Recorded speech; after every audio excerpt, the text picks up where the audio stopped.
করেছি। এই বাবা ধর্মরাজ, হ্যাঁ বাবা, তোমাকে যেন চাকর বলি ওই মা পদ্মবতী সংরক্ষণ করেছি। হ্যাঁ গো বাবা গো। কিন্তু বাবা ধর্ম তুমি জানো, বলো বাবা। যেরকম তুমি আমাদেরই ছেলে, হ্যাঁ বাবা, সেরকম তো ওনো আমার ছেলে। কিন্তু তোমাকে অপমান না করে নিজের এই বাবাকে যেন অপমান করেছে সত্যি বাবা। আর সেই কথা নিয়ে তোমাকে রাগ করলে হয় না। রাগ করতে তাহলে হবে কি আমি ওই নিজের মা পদ্মবতীকে জিজ্ঞাসা করতে পারি? তাই হয় বাবা, আপনি জিজ্ঞাসা করতে পারো। ওগো মা, বলো বাবা। মা গো, ওই তোমাদের মানপুর অত কেন ধুলাধুলো হচ্ছে মা? আর অত রক্তের যে ধারা, হ্যাঁ। ওই সাগরের জলের মতন কেন যেন বলছে রে। পিতা, হে তুমি জানো না পূর্বের কথা? মা গো, আমি যদি জানতাম তাহলে তোমাকে জিজ্ঞাসা করতাম না। কিন্তু ওই তোমাকে আমি কেন জিজ্ঞাসা করেছি, কি কি কারণে ওই তুমি ওই ময়নাপুর থেকে অত রক্তের ধারা কেন বহে দিচ্ছ? কেন গো বাবা? হে পিতা জানো না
হে, সে কথা তুমি জানো না?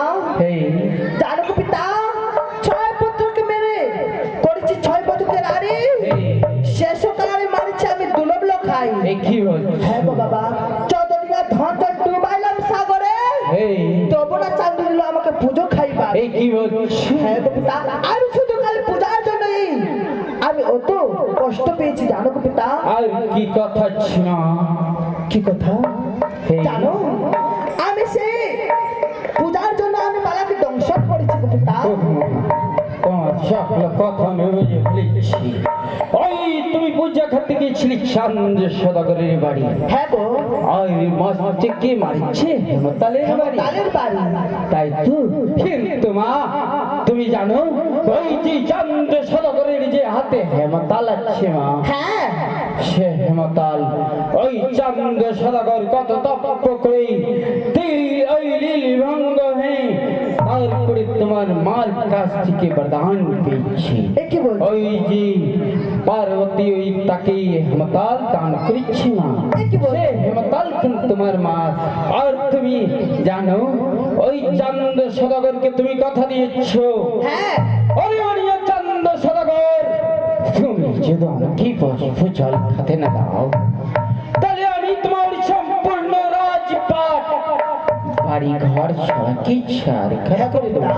মাগো, ওই রাগ করলে যদি কই পুষ্প জল দেবে না। আর জানো ওই চাঁদ সদাগর একটা লীলভঙ্গ ভক্ত।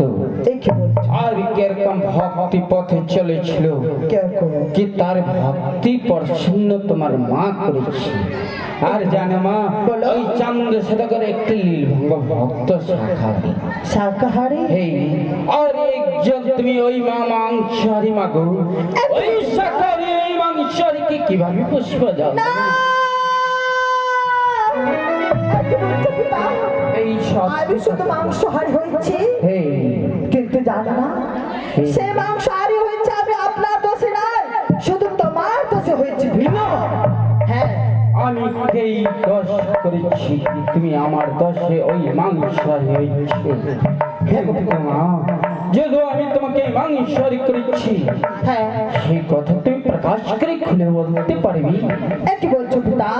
সত্যি। কিন্তু মা জানো, আমি তোমাকে জন্ম দেওয়ার কর্তব্য করেছি।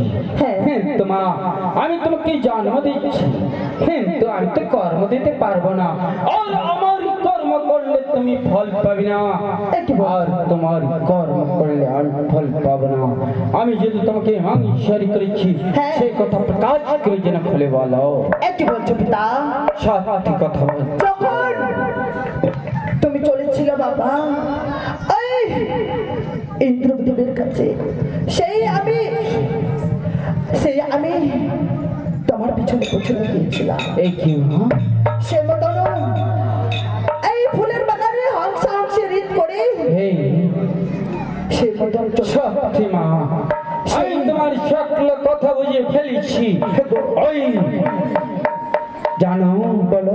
ওই বাবা আমি যে আছি ওই নারদ মুনিকে নিয়ে গিয়েছিলাম তারারি ফুলে বাবা। হ্যাঁ গো, ওই হাংসি চিরের দিকে মনে খসে পড়েছিল। হ্যাঁ গো, ওই নিয়েছিলাম মামাতে রাখেছিল কমলার পাতে, পাতে ওই ছেদ করিয়ে গেছিল পাতালে। ওই বিন্দু রূপে তাকে বাসিকে আহার করেছি।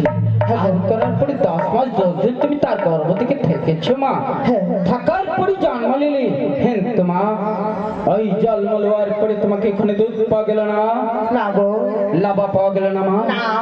সেই জন্য